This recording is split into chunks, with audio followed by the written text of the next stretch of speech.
Nandun na si John Vic Rimulya, may mga bodyguards, mga police. At pagpasok sa Senado ng mga senador, hinarang ni John Vic Rimulya si Senator Pia Cayetano at sila Senator Robin Padilla. Kasama po ang mga resource persons na naimbitahan sa Senate Blue Ribbon Committee. At nagkatulakan, no? Una sa lahat, tama po ang posisyon nila Senator Robin Padilla, Senator Pia Cayetano, na sitahin si John Vic Rimulya sapagkat hindi siya po bahagi, opisyal o may katungkulan sa Senado. Bagamat siya ay sekretary sa gabinete ni Marcos Jr., he does not have any business at all na mangingialam doon sa loob ng Senado. In fact, ang kanyang ginawa ni John Vic Rimulya ay pwede nga na ito ay maging ground for his arrest. Kasi kapag pinigilan mo, dinisrupt mo, o kaya binulabog mo at sinabotahe mo ang legislative procedures like committee hearing, committee investigation, kagaya ng Senate Blue Ribbon Committee, or mga plenary session, magwala ka doon, mag-iskandalo ka, pwede ka pong ipa-aresto kaagad, which hindi ginawa nga laban sa kanya. So, alam naman natin po na hindi yan pupunta doon si John Vic Rimulya na walang pangungunsinti sa kay Marcos Jr. No? Either hindi siya nagpaalam dahil daw siya ay DILG secretary, dahil sa sobrang sip-sip at pabida niya, ayun, pumunta sa Senado, sinubukan niyang harangan ang pag-proceed ng Senate Blue Ribbon Committee. Ayun, nagkatulakan yung kanyang maskulado at malaking katawan, walang nagawa doon sa posisyon ng paninindigan nila Senator Robin Padilla. At parang batang inagawan ng lollipop o nabatukan ng school bully sa elementary, nagsumbong sa media si John Vic Rimulya, mga kababayan. But in the first place, John Vic Rimulya or anybody na hindi po senador at wala pong katungkulan sa Senado ay hindi po pwedeng mangialam sa internal procedures and business and affairs of the Senate. That's number one rule. At yan po ay nasa batas din na hindi ka pwede basta-basta pumigil o mangialam at manabotahe sa legislative procedures ng isang duly constituted legislative body. And for that matter, sa Senate proceedings. Ayun. But anyway, iwanan natin si John Vic Rimulya. No? Puntahan na natin ano po ang mga substantial revelations na naganap sa Senate Blue Ribbon Committee. Ayun, number one, ibinulgar na po ng 18 Marines ang mga pag-deliver sa mga lugar kung saan nauna na po na sinabi at inihayag ni Ginoong Saldico. Huwag nating kalimutan, si Ginoong Saldico po, nang siya pa'y kongresista, nasa inner circle po ito. Nasa kaloob-looban ito ng sirkulo ng sindikato nila Marcos, nila Romualdez, nila Lisa Araneta. So, alam niya ang kanyang sinasabi. At itinuro niya ang mga lugar like ang Tamarin Street sa Forbes Park, ang Nara House o yung Nara Street sa Forbes Park, ang Aguado, and many more of the details sa, I think, 5 series of videos na inilabas ni Saldico na pwede na po ito gamitin kung magkaroon siya ng apostilled affidavit o yung omnibus affidavit niya. No, na matatakan po at manotarize sa Philippine mission or consular or embassy sa Europe, kasi nasa Europe si Saldico. So ang kahapon, binigyan po ito ng detalye. Binigyan po ng laman ng mga 18 former soldiers, karamihan mga Marines, na naging security personnel at mga assistants ni Saldico.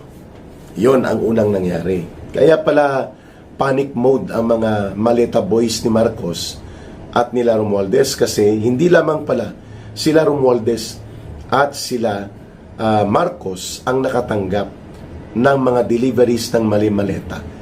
Billions of pesos. Ang estimate 800 billion, pero ang buong operations na nawala na mga pera sa flood control pa lamang, mga 1.5 to 1.9 trillion pesos.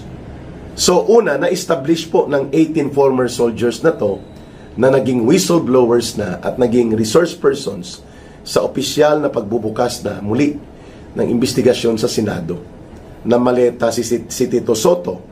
5 mga maleta or mahigit pa na nagkakahalaga sa estimate ng mga 250 to 300 million pesos.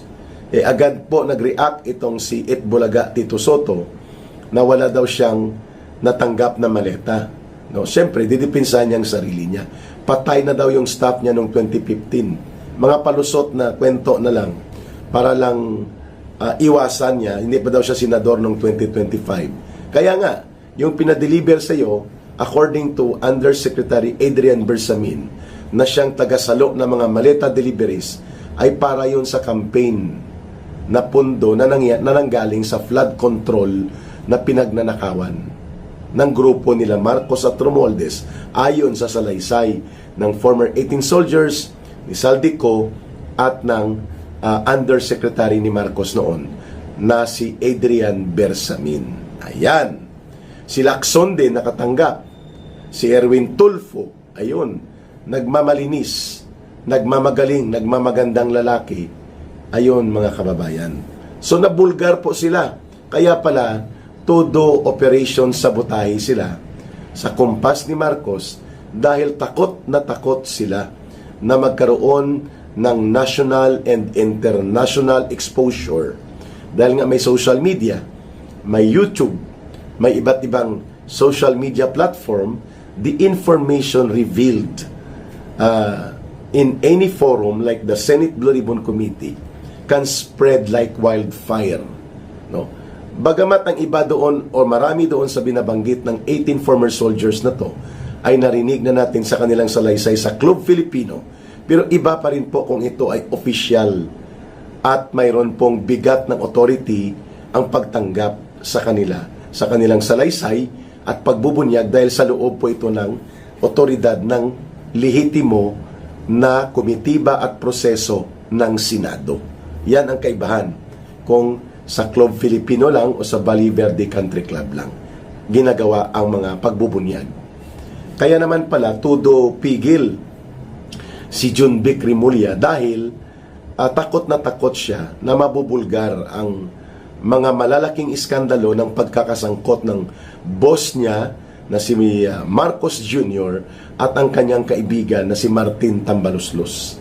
Ayun, nailahad din po ang maraming mga kongresista na nakinabang ng todo-todo sa mga maleta at ang tarantado na mga CPP, NPA, NDF na mga party list kung bakit parang mga naglalaway na may rabies, na mga may rabies na naglalaway na mga asong ulol ni Marcos, nakatanggap din ng maleta. Pinangalanan doon sila Franz Castro ng Alliance of Communist Teachers, si Raul Manuel ng Kabataan NPA Recruiter Party List, at pati si Arlene Brosas ng Gabriela NPA Lovers Party List. Yun po, mga kababayan. At nandun din po ang mga pangalan lumabas.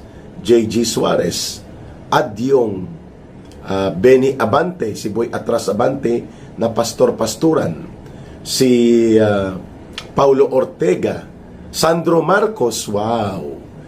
At may mga documentation, may mga records po ito. Lalo na kung magsasalita na next week si Mark Tiksay at si Paul Estrada. Mga personal assistant, executive assistants po ito ni Ginoong Saldico. Ayun, nagkaroon na po ng connections. Wika nga, connecting the dots to form the entire picture.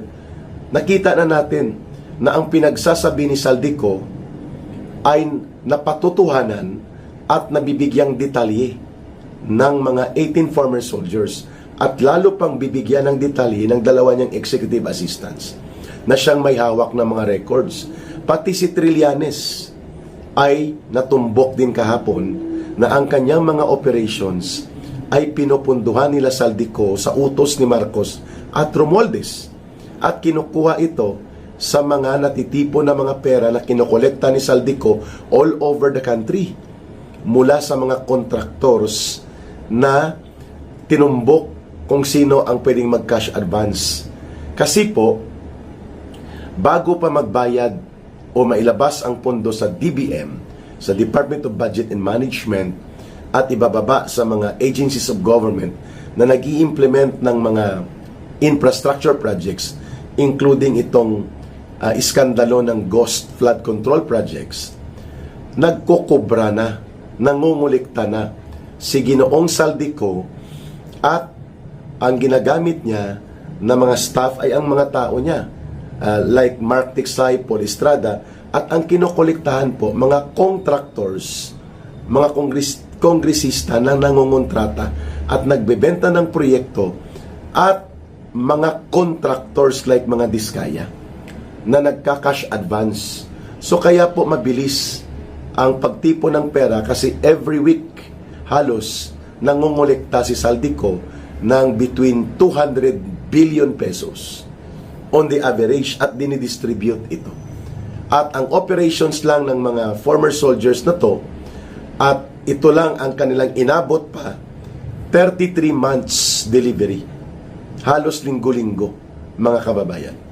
Or every other week ang deliveries. So, minimum of 2 deliveries per month hanggang 4 na deliveries. Kaya umabot sa mga 800 billion dito pa lang sa operations ng mga security personnel and staff ni Saldico na mga dating sundalo. Ayun, Erwin Tulfo, hindi ka pwede na maging self-appointed Blue Ribbon Committee chairperson kasi isangkot ka sa maraming iskandalo ng flood control, ng insertions, at ng deliveries ng maleta. Di ba pinakancel na niya ang kanyang gimmick-gimmikan na Senate Blue Ribbon Committee? Ano po ang pangalawang substance and importance ng naganap na Senate Blue Ribbon Committee kahapon? Na ipakita po dito na ang kabuuang operasyon ng sindikato mula sa budget papunta sa Kongreso at i-distribute na ang project at kinokolektahan ng mga cash advance. These are elaborate system of a highly organized syndicate of plunderers.